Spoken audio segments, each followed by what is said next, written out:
Bluey ei ole lihtsalt saade kutsikast ja tema perest. See on saade, mis on vaikselt loonud üksikasjalikku ajajoont 3 hooaja jooksul, liikudes mineviku ja oleviku vahel. Oleviku ja tuleviku vahel. Kuid enamik inimesi pole kunagi peatunud, et seda kõike kokku panna. Täna teeme me just seda.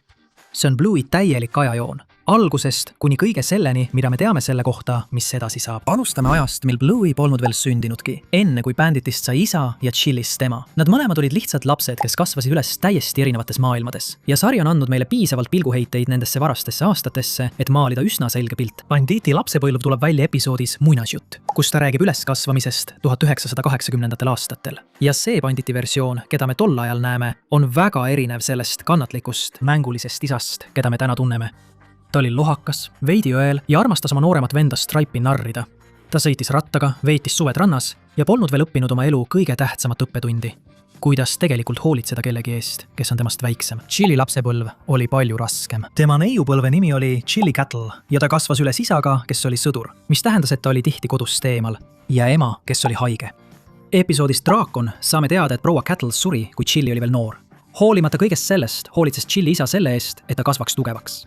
Teise hooaja episoodis Vanaisa näeme, et ta kasvas üles soo lähedal, õppis ujuma avavees ja talle õpetati, kuidas looduses ellu jääda. Tema isa kujundas temast selle inimese, kelleks ta sai. Vastupidava, võimeka ja sügavalt armastava. Nüüd räägime sellest, kuidas Bandit ja Chilli tegelikult kohtusid. Ja siin läheb asi huvitavaks, sest vastus sõltub täielikult sellest, kellelt sa küsid. Banditi versioon viib meid tagasi episoodi Muinasjutt, mis toimub 1980. aastate lõpus ühes karavanipargis. Bandit on laps. Tema vend Radley teeb talle sellise mängu, et Bandit ei tohi rääkida enne, kui keegi tema nime ütleb. Ja kui ta on vaikuses lõksus, kohtub ta noore tüdrukuga, kes kannab She-Ra kostüümi. Tüdruk arvab tema nime ära ja murrab needuse. Bandit Sheila. Ja see on hetk, mida Bandit pole kunagi unustanud. Ta on täiesti veendunud, et see tüdruk oli Chilli. Bandit on seda mälestust endaga kaasas kandnud aastakümneid. Aga kui küsida Chilli käest, räägib ta hoopis teistsuguse loo. Tema sõnul kohtusid nad täiskasvanutena Londoni peol ja tema esimene mälestus Banditist pole just eriti romantiline. Ta nokkis nina. See ongi pilt, mis talle nende esimesest kohtumisest meelde jäi. Sellest hoolimata said nad hästi läbi, hakkasid kohtamas käima ja ülejäänu on juba ajalugu. Chilli ei mäleta ei karavaniparki, She-Ra kostüümi ega midagi sellest. See tähendab, et Bandit mõtles aastaid tüdrukule, kes oli täiesti unustanud, et ta üldse olemas oli. Aga lugu ei lõpe Londonis. Kui Bandit ja Chilli kokku said, polnud nad veel valmis paikseks jääma. Nad käisid koos seljakotiga Euroopas ja Indias reisimas. Tegelikult võib Hiilerite majas episoodis Seljakotirändurid näha seinal raamitud fotot nende seljakoti reisidest. See on väike detail, millest enamik inimesi lihtsalt mööda kõnnib. Ja siis tuleb detail, mis enamikul inimestel täiesti märkamata jääb. See avaldatakse samuti saate. Bandit ja Chilli olid peaaegu lapsevanemad juba enne, kui Bluey sündis. Chilli oli rase ja ta kaotas lapse. Etenduses, mida Bluey ja Bingo esitavad, kui Bingol on sinine õhupall kõhul, sümboliseerib see last, kes ei sündinudki. Joe Brumm kinnitas seda ise. See on üks kõige vaiksemaid ja südantlõhestavamaid detaile kogu saates. Paigutatud sellesse, mis näeb välja nagu naljakas väikeste laste etendus. Ja enamik inimesi vaatab seda, mõistmata kunagi, mida see tegelikult tähendab. Bluey sünnib mõni aeg pärast seda ja isegi siis polnud sari veel alanud. Bluey varased eluaastad eksisteerivad ainult mälestustes ja tagasivaadetes, mis on üle kogu saate laiali.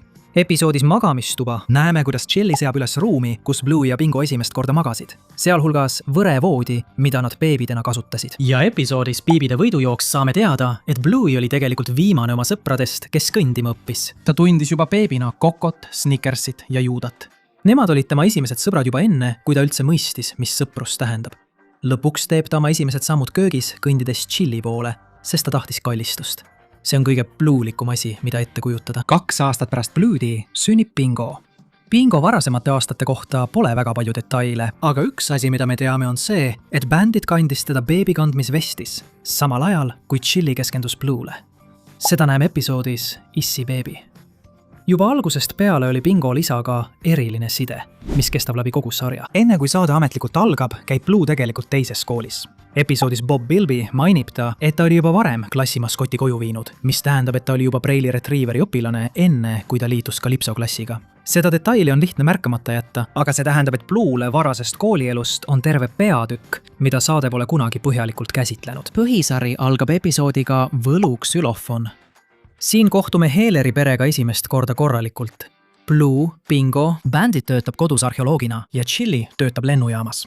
esimene hooaeg koosneb enam kui 50 episoodist ja katab väga laia emotsionaalse spektri. Episoodis Jäljendaja õpib Blue leina tundma pärast väikese linnu surma. Episoodis Oja õpib ta hirmule vastu astuma, et suureks kasvada. Ja episoodis Puuvilja nahkhiir unistab ta sellest, mida ta soovib. Selles unenäos ilmub ka Mackenzie. Kas see on tema tunnete algus Mackenzie vastu või lihtsalt juhus jätab sari lahtiseks? Teine hooaeg jõuab ekraanile 2 aastat pärast sarja esilinastust ja toob kaasa veelgi suuremaid paljastusi. Episood Bingo annab meile palju sügavama pilgu Blue'i väikesele õele, tema armastusele looduse vastu, tema võimele üksi olla ja tema vaimustusele putukatest. Ja episood Unetund, kus Bingo rändab unes läbi kosmose ja mõistab, et on aeg suureks kasvada, on kogu sarja üks emotsionaalselt võimsamaid episoode. Teine hooaeg toob meieni ka ühe kogu sarja emotsionaalselt raskema hetke, Bingo haiglasse sattumise. Episoodis Bumpy ja tarkvana hundikoer satub Bingo haiglasse. Sarjas ei öelda kunagi täpselt, miks see juhtub, kuid arvestades seda, loodja Joe Brumm on rääkinud, et tema noorim tütar sattus 3-aastaselt astmaga seotud haiguse tõttu haiglasse. Ja arvestades, et arst kuulab Bingo kopse tema selja pealt, mida arstid teevad just hingamisteede probleemide korral. Enamik fänne usub, et Bingo sattus haiglasse astma tõttu. See on üks kogu sarja isiklikumaid ja emotsionaalsemaid lugusid. Teises hooajas saame samuti teada kadunud beebist ning just seal hakkavad vaikselt arenema ka Blue'i tulevase suhte seemned Mackenziega. Samuti algab teises hooajas uus romanss, mis saab hiljem väga oluliseks. Frisky ja onu Radley hakkavad teineteise vastu tundeid tundma. See juhtub järk-järgult ja loomulikult ja see viib ühe suurima sündmuseni kogu sarjas. See sündmus on episood nimega Märk, mis on kõige pikem osa, mida Blue'i on kunagi teinud ja üks tähtsamaid. Frisky ja Radley on peaaegu valmis oma pulma ära jätma ühe tüli pärast, kuid nad saavad sellest üle ja abielluvad. Kuid pulmad pole ainus asi, mis selles episoodis toimub. Chili vanem õde Brandy ilmub välja rasedana, täites oma suurima unistuse. Bandit on peaaegu valmis perekodu maha müüma, et võtta vastu parem arheoloogiatöö teises linnas, kuid muudab viimasel hetkel meelt, sest saab aru, millest ta loobuks. Ja vanaisa Bob, bandiiti isa, kes oli kaua aega kadunud olnud, ilmub uuesti välja. Ta oli Indias. See osa lahendab süžeeliinid, mis on kogu sarja vältel üles ehitatud, mistõttu kestab see üle 30 minutit. Iga sekund on seda väärt. Ja siis tuleb 3. hooaja viimane osa, üllatus. Osa, millest kogu fännkond siiani räägib. Blue'i ajab Banditit taga pallipüssiga ja siis, päris lõpus, hüppame ajas edasi. Täiskasvanud Blue'i tuleb koju, et külastada Banditit ja Chillit. Ja peidus ukse taga, hoides pallipüssi täpselt nii, nagu Blue'i kunagi tegi, on väike kutsikas, Blue'i tütar.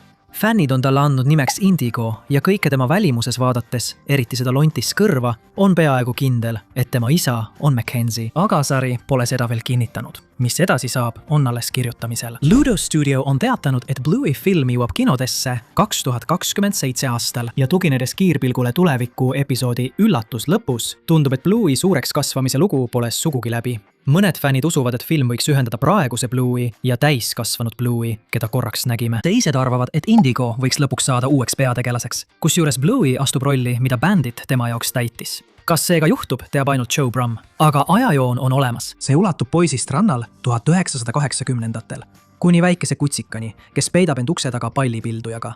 Ja kuidagi on see kõik omavahel seotud.